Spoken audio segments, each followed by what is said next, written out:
हो सकता है, अगर जनता की हो सहमति तो बदलाव भी स्वीकार हो सकता है। परम सम्माननीय निर्णायक मंडल के सदस्यों, सभा में उपस्थित सभी गणमान्य व्यक्ति, मैं प्रीति सिंह राठौर जैन महाविद्यालय की छात्रा जिला शाजापुर एक राष्ट्र एक चुनाव के उपलक्ष्य में अपने कुछ विचार साझा करना चाहूंगी।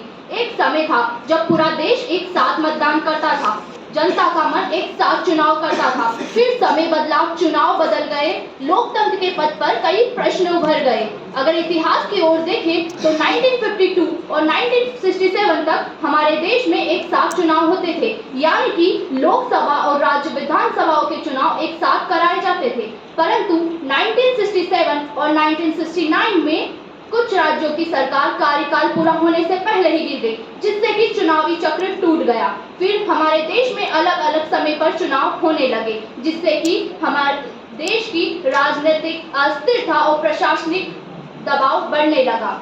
हमारे धार्मिक ग्रंथों में भी एकता का संदेश दिया गया है। भगवान श्री कृष्ण ने गीता में कहा है, संगे शक्ति कलो युगे, अर्थात संगठित होने से ही शक्ति प्राप्त होती है। अगर एक साथ चुनाव होंगे तो यह हमारे देश की राष्ट्रीय एकता को भी मजबूत करेगा।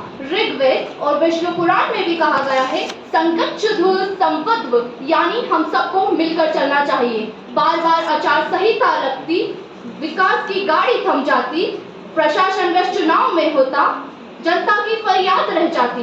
बार बार हमारे देश में होने वाले चुनाव की वजह से बर्बाद होने वाला समय, पैसा और निर्माण में होने वाली अस्थिरता, जो कि हमारे देश को महासत्ता बनने में बड़ी रुकावट है। हम इसे चाहे तो हम इसे बदल भी सकते हैं, एक राष्ट्र एक चुनाव के माध्यम से। एक चुनाव, कम खर्च, ज्यादा विकास।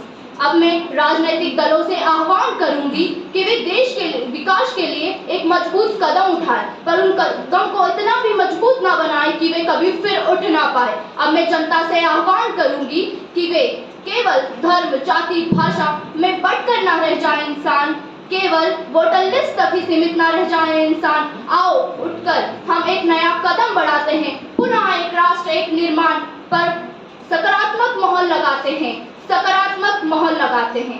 तब हम गर्व से कह सकेंगे, हम होंगे कामयाब, हम होंगे कामयाब एक दिन। मन में है विश्वास, पूरा है विश्वास, हम होंगे कामयाब एक दिन। जय हिंद, जय भारत।